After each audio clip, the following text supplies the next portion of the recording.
Vous avez devant vous la troisième génération du Honda CR-V, un SUV qui a bâti sa réputation sur deux arguments de poids, le comportement routier et la modularité de l'espace intérieur.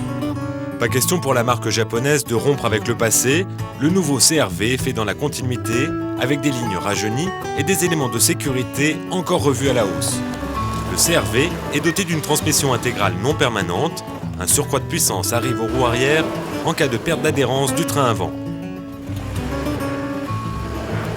Un plus en matière de sécurité, en revanche, c'est loin d'être la panacée pour le franchissement. Pas très grave, car cette voiture s'adresse à des baroudeurs occasionnels, des citadins qui vont surtout escalader des trottoirs, un exercice largement dans les cordes du CR-V.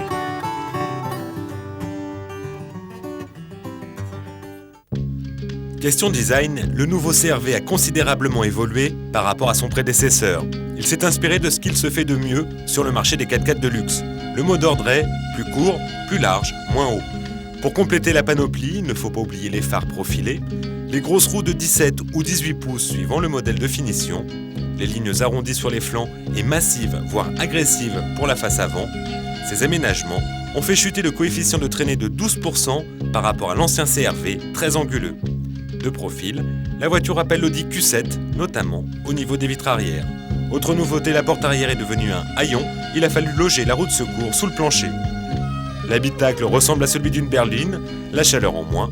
L'équipement est complet et luxueux pour un SUV ancienne génération, mais standard voire quelconque par rapport au monospace actuel, et les matériaux et la finition sont nettement en deçà.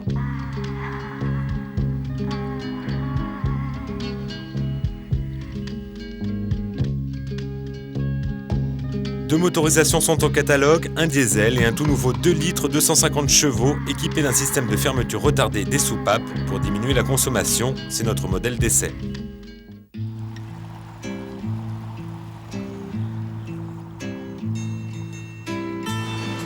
Malgré ses plus de 4,50 m de long, le CR-V se faufile à peu près partout, sans effort, grâce à une direction assistée particulièrement douce. Même si a priori elle n'est pas dans son élément de prédilection, cette Honda se montre souveraine en ville. À partir d'un certain niveau de finition, une caméra axée vers l'arrière vient en aide pour les manœuvres. Étonnant pour une voiture qui se veut robuste.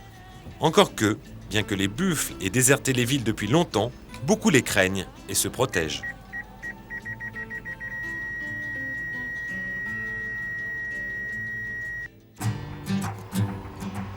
Sur grande route, le CR-V se montre plutôt convaincant. Confortable, bien insonorisé, avec un moteur à la fois plein et sobre, on ne lui trouve que des qualités.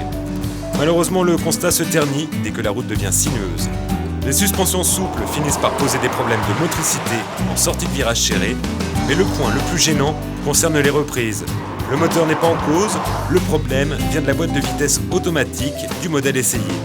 Elle est tellement lente qu'on n'est jamais sur le bon rapport ou alors beaucoup trop tard. Impossible de compenser, il faut subir, car il n'y a pas de mode séquentiel, juste le mode drive et 2 positions de verrouillage. En résumé, la boîte mécanique s'impose. Pas très efficace en tout chemin, trop grande pour la ville, trop souple pour offrir un comportement vraiment rigoureux. À vouloir jouer sur tous les fronts, le nouveau CR-V, malgré tous ses atouts, ne convainc totalement sur aucun.